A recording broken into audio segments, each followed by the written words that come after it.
Hi, my name is Godson. Today I'm here with Jaylin January, and we'll be having a conversation for EGO Magazine.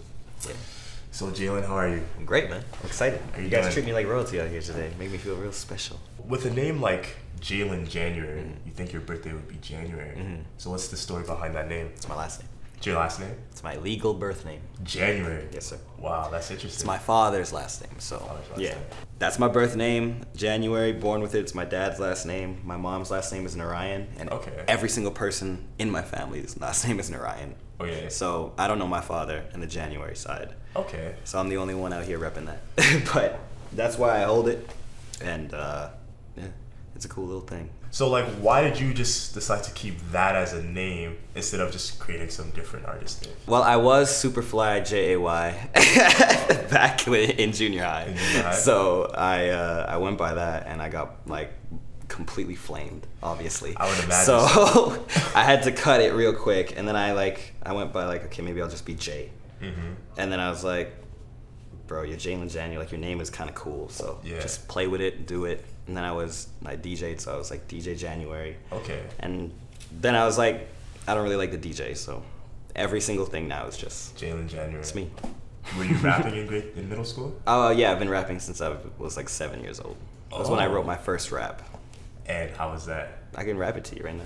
Okay. I woke up in the morning, man, my life isn't funny. I gotta go to school again without no lunch money. Big kids used to beat me up and say I was poor, but since I got this paper, it ain't happen no more. I go to the mall, man, my pockets are full, and I can buy anything I want from the jewelry store. Cop it, Trismo cop it, Vice City cop it, boy you can't stop it. Gotta get this money, man, gotta get this paper. Love Jones and J, man, going on a caper. I wrote that at 7 years old in my kitchen with this guy, Love Jones, who's my mom's boyfriend at the time. Oh, that's and a mentor dope. to me. Yeah, and I don't know how I still remember it, but ingrained. Yeah, Literally. No, that's pretty dope. You might have to record that someday. Yeah, for real. That one's never been recorded until now. Okay, so would you say music has been like a big influence in your life for a long time? Yeah, my grandfather was he was a musician back in Fiji. Oh. He had a band. A big tidal wave over there and like took over the whole island. And then when he moved out here and had my mother, she was always like about old school R&B. Mm-hmm. Came into her own, became a DJ in the city.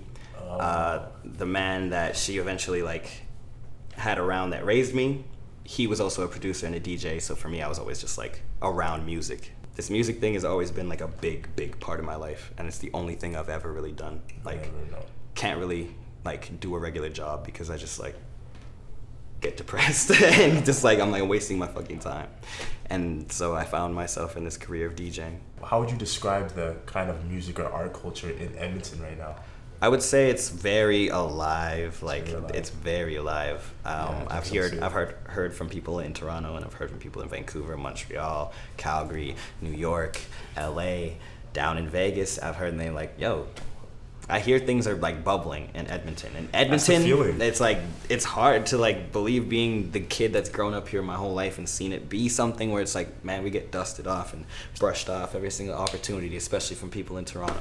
But now, like, people in Toronto are flying over here to be like, yo, I hear there's like dope artists coming out, and like we have dudes like Arden and Forever Friday, and like the list goes on. Mo, there's me, there's too many to name. It's a lot of people. There's too many to name, and if I don't name you, I'm sorry, but like there's so many fucking people in this city.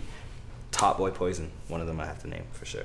And like it's just a absolute weird time to be in, to see the city evolve so rapidly, because it's went from like 0 to 100 so fast, and to see like all the talent emerge, it's that COVID blessing of like, yo, we had time, you had time to perfect your shit, and now you came through and you did a great job of execution. You can see that time wasn't wasted here in Edmonton. Is there anything you can tell to somebody who's like maybe a lot younger than you, who's trying to come into either the Edmonton scene or be a rapper or a DJ? Show face. Show face? Show your face. Oh. Yeah, don't stay at home. Don't stay at home. like perfect your craft. Obviously, like that's step one.